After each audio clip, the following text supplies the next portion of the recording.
Y el Señor vino y llamó igual que antes: Samuel, Samuel.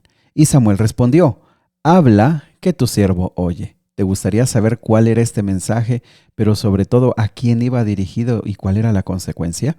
Bueno, vamos a descubrirlo en Primera de Samuel, capítulo 3. Qué gusto saludarte esta mañana. Gracias por suscribirte a nuestros canales, gracias por comentar, gracias por compartir. De veras que eso ayuda para que muchas otras personas se comprometan con el estudio de la Biblia. Recuerda, todos los días un capítulo a la vez. ¿Sale? Vamos al capítulo de hoy. El capítulo de hoy es bastante triste, nos describe un momento muy oscuro en la vida del pueblo de Israel y de sus líderes, pero también nos da bastante esperanza, pues empieza a presentarse el ministerio de uno de los profetas más grandes del Antiguo Testamento, que es Samuel. En el versículo 1 dice que Samuel, el joven Samuel, ministraba a Jehová en presencia de Elí. No se sabe la edad, la palabra que se usa puede abarcar una edad como desde unos 7 a unos 17 años más o menos. Esta edad, por ejemplo, otras versiones dicen niño y aquí dice joven.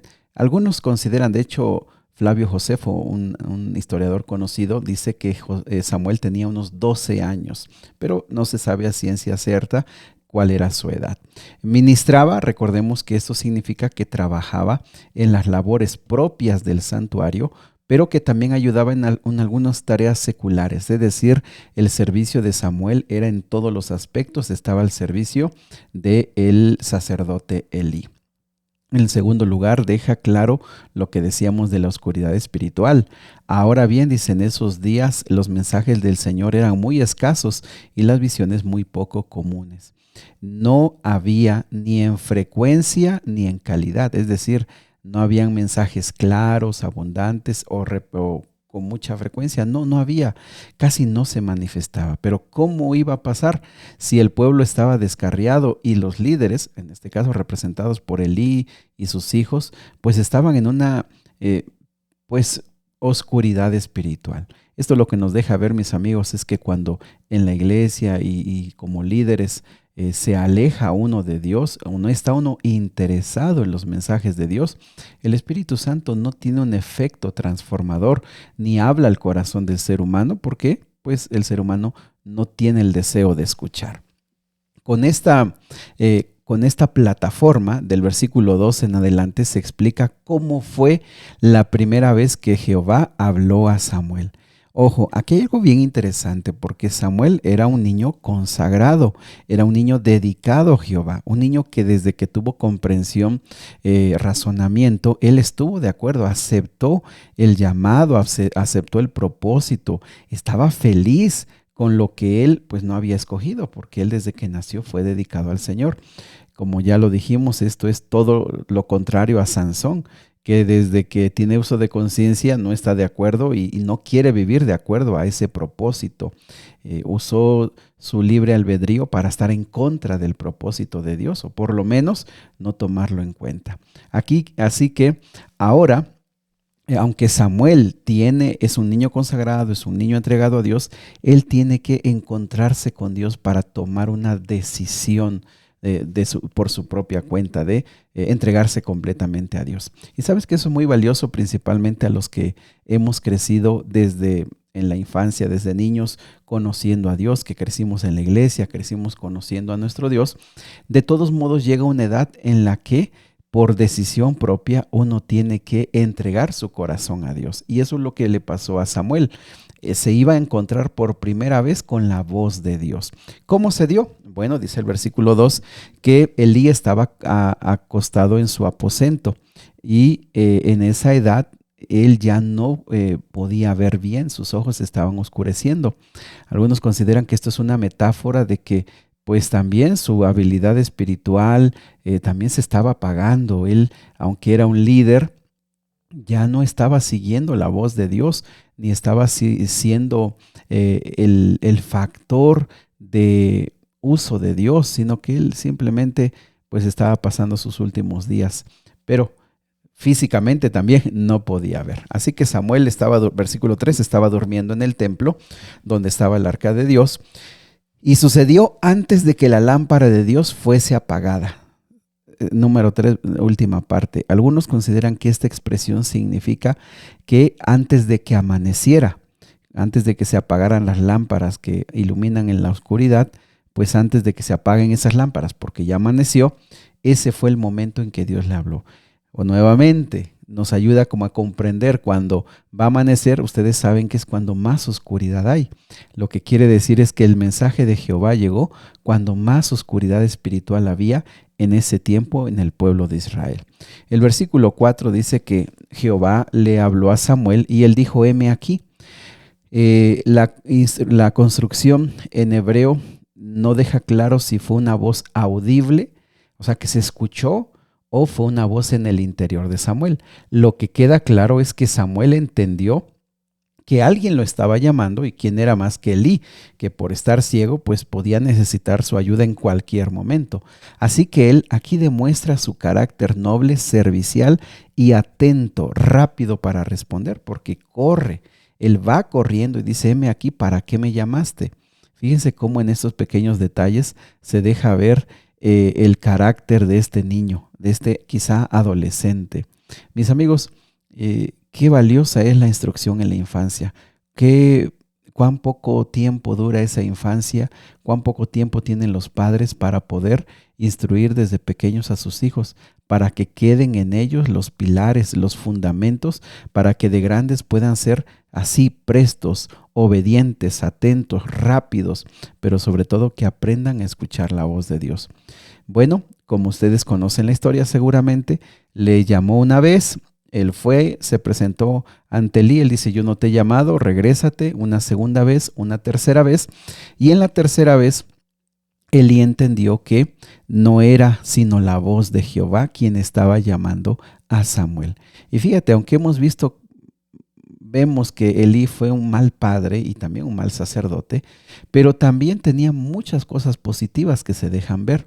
Y es que así somos nosotros, apreciados amigos. Todos tenemos cosas buenas y malas, pero ojo con esto. Aquí Elí, las cosas negativas fueron cruciales, fueron definitorias y fueron las que llevaron a su familia, pues de manera general, a perder el sacerdocio.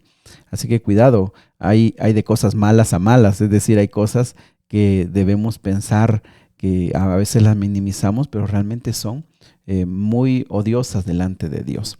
Bueno, le dijo, ¿sabes qué? Y bueno, ¿por qué digo que tiene buenas características Elí? Porque no se pone celoso, no se enoja, no se molesta.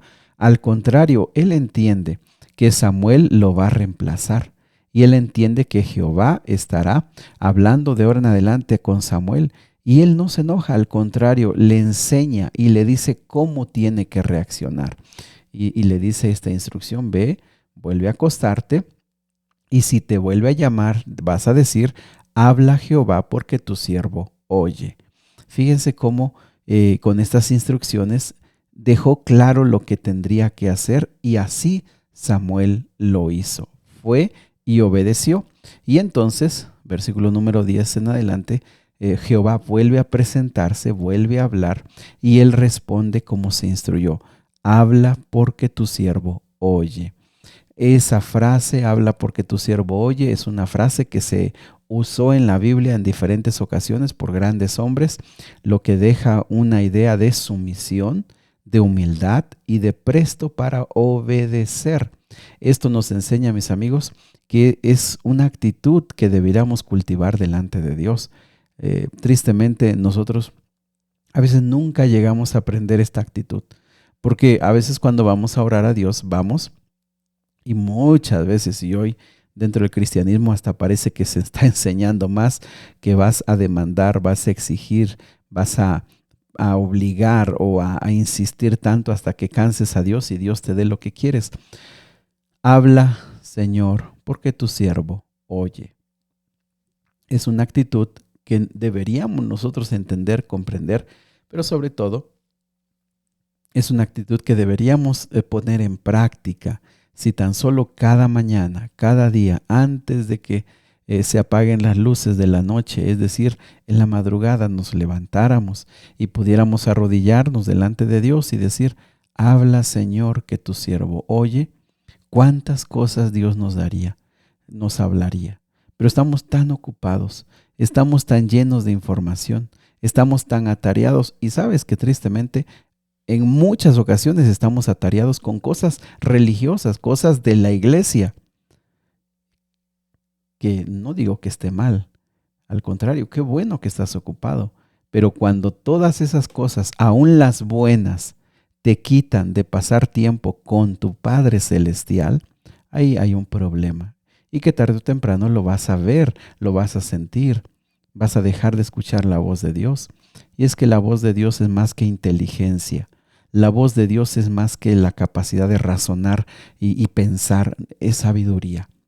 La sabiduría, mis amigos, tiene que ver con entender y comprender cosas que están más allá de nuestra capacidad intelectual. Es ver lo que está detrás, es identificar lo que no podemos ver, lo que solo por la sabiduría divina podemos alcanzar a comprender. Podríamos darnos cuenta de tantas cosas que ahora están cegadas, están cubiertas para nuestra comprensión, porque no dedicamos y tenemos esa actitud que tuvo Samuel. Habla que tu siervo oye. El mensaje que Jehová le da a Samuel es un mensaje terrible. El versículo 11, la segunda parte dice, he aquí haré yo una cosa en Israel, que a quien la oyere le retiñirán ambos oídos. Esa expresión la hemos escuchado en otras ocasiones. Cuando la Biblia la usa regularmente para decir que van a ser noticias devastadoras, noticias terribles. Y básicamente, amigos, del versículo 12 al 14, lo que dice es, voy a cumplir. Yo voy a cumplir las cosas que le dije a Elí y a su casa. Recordemos que ayer decíamos que llegó un hombre de Dios inesperado y también que desconocido, no sabemos quién fue, y le dio el mensaje que la familia, sus hijos morirían, los hijos de Elí, y que perdería el sacerdocio. Y aquí básicamente le presenta ese mensaje. Voy a castigar, voy a juzgar, y en primer lugar a Elí, porque sus hijos han blasfemado y no les ha estorbado. Aquí deja ver dos errores terribles de Elí. En primer lugar, la indulgencia. En primer lugar, un amor malsano o una libertad malsana con sus hijos. Nunca pudo ponerles un límite, nunca pudo detenerlos. Y ahora como sacerdote, porque él era el jefe, tampoco pudo poner orden y tampoco pudo detenerlos, tampoco pudo quitarlos. Y ese amor malsano o esa libertad malsana había llevado o había hecho que ellos finalmente iban a cosechar lo que habían sembrado. El versículo 14 en la segunda parte es bien difícil porque dice que su pecado o su iniquidad no será expiada jamás, ni con sacrificios ni con ofrendas. Lo que aquí deja claro, ojo con esto, es que el juicio sobre sus hijos ya se había realizado. Ya no se podía cambiar. Ellos tuvieron el tiempo cuando llegó el primer mensajero, tuvieron todo ese tiempo para recapacitar, para pensar, para actuar diferente, para arrepentirse. Pero como no lo habían hecho, en este segundo mensaje no hay vuelta atrás. Se hizo el juicio y no se puede perdonar ya, porque ya fue un juicio. Solamente se espera que venga ya la consecuencia y en este caso la muerte. Mis amigos, qué terrible noticia para alguien que Samuel veía como su padre espiritual, o en otras palabras como su segundo padre, porque con él se estaba criando y le había enseñado. Se entiende que Elí educó a Samuel como quizá hubiera querido haber educado a sus hijos, o que Samuel había respondido de una forma diferente y estaba siendo el hijo que Elí hubiera querido tener. Entonces era muy difícil. Samuel le dice, dime todo, no me escondas nada. Y con esto declara que, les digo, cosas positivas. Él quería saber la voluntad de Dios, sabía que era un mensaje para él y lo iba a aceptar. Finalmente dice el versículo 18, Jehová es, haga lo que bien le pareciere. El versículo 19 deja claro que Samuel empezó a crecer como profeta, tuvo más visiones, se entiende que tuvo más mensajes, más sueños, de tal manera que todo desde Dan hasta Berseba, es decir, de norte a sur, se sabía que él era un profeta de Dios. Mientras la casa de Elí se va apagando, Samuel empieza a crecer y empieza a ser la luz que se necesita para ese tiempo. Querido Padre, bendícenos. Hay tanto que aprender como padres, en la familia, como líderes, pero sobre todo como cristianos. Hay tanto, tanto que meditar en este capítulo. Hay tantas lecciones, pero sobre todo hay tanta necesidad de entenderte, de conocerte y de poder comprender tu amor y misericordia. Quédate con nosotros, Señor, en Jesús. Amén.